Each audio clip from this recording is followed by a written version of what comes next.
Hi, welcome back. So here is our near final video of what we're putting together in this series of tutorials. And what we're going to do in this episode is focus on the lighting. We're going to take the ambient sky samples that we used earlier and replace them with a full version of the ambient skies asset. So let's take a look at what is possible.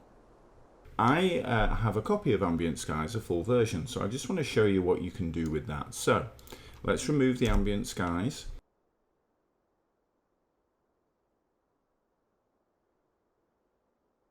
There we go. So, of course, with the light probes have been baked, so we still got the reflections of the sky and so on, but that will be fixed shortly. So this is the scene without those post-processing in the skies. Looks a bit weird, but that's because some of these things are set up inside of the lighting, like the fog, for example. If I turn the fog off, then it starts to look a little bit more like it did before we put ambient skies in. So let's put the full version of ambient skies in, and let's take a look at what we can do with this. So Procedural Worlds, window, Procedural Worlds, ambient skies, and you get this window with a checkbox, enable ambient skies. So we're going to click that. The first thing we're going to do is look at global settings. The one we're going to use right now is the ambient HDRI skies. So I'm going to click on that. It adds in a sky like it did using the samples, and it looks great, as you can see. Let's just bring this down a little. If you look around, great improvement over what we had. So next up, I'm going to enable the post-processing. Keep your eyes on the windows over here. All right, so hopefully you consider that to be a very big improvement in the lighting, but maybe it's not quite what you wanted.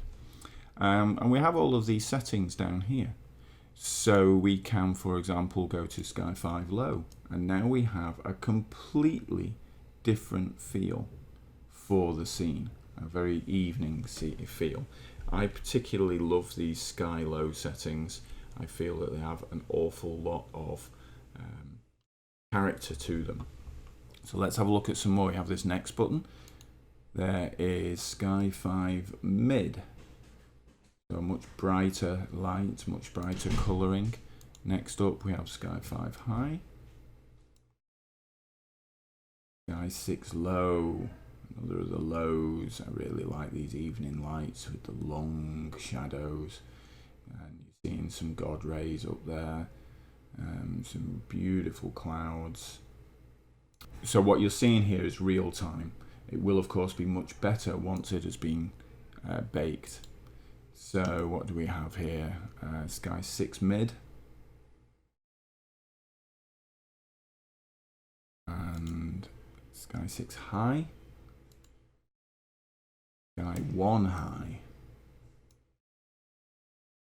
Sky 1 Mid. And my favourites, Sky 1 Low. And so on. There are a whole load of presets that you can use. And there's also user-defined items as well. So let's go to Sky 1 Low. And what you can do with Gaia is play with, Ambient Skies, is play with all of the settings, changing the colour of the sun. Let's make it a bright red, for example. Or maybe more yellow. So you can play with that. You can play with the sun's intensity. That may be just a little bit high, or you can make it later in the evening. Most of these settings are, or many of these settings at least, are settings that you can find elsewhere in the Unity interface. What Ambient Skies does is it gives you a whole load of really good default settings. And easy access to all of the things you need to go and tweak those default settings. So I could say, well, I want a bit more of a bright sunsetty type thing going on in my sky. Maybe a little bit more red than that. There we go. And we have a completely different look and feel. We can also do the same thing with our sunlight, make that more red. And now we have a very strong sunsetty type scene rather than just a late evening scene. And again, I'm no artist.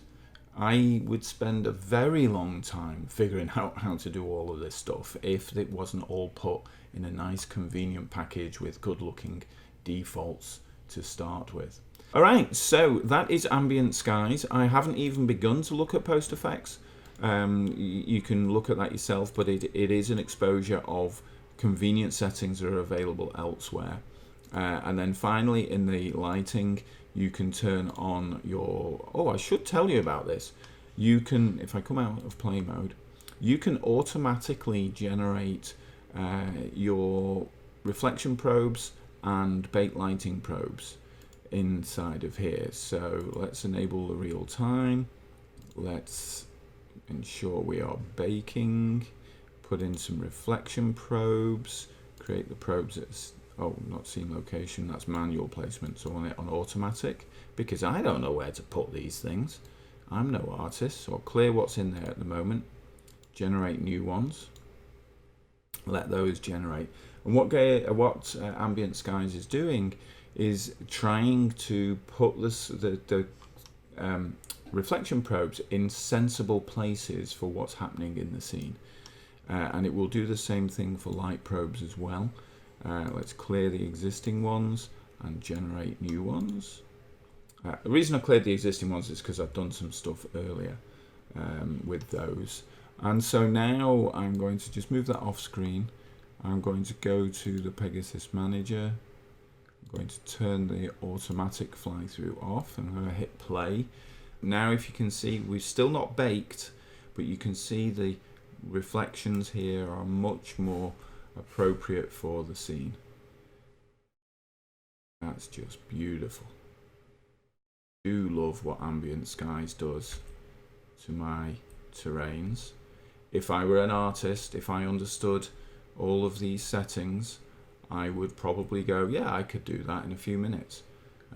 Well, so can I now, even though I'm not an artist and I don't understand these settings. And the beauty is, artists can then take what I've done and turn it into something even more beautiful. So, there we go, Ambient Skies. So here we are looking at the near final rendering of the video, and I think we're getting pretty close to this now, but there's some finishing touches that we need to add. And the next thing we're going to do is add a character who lives in this little house here. You can just see him walking past there. We're going to fly right by him in a moment. He's our warlock. So our warlock lives in the house, that's it. That's all he does in this video. We're going to look at how we can add him in and how we can make him walk like that. See you soon.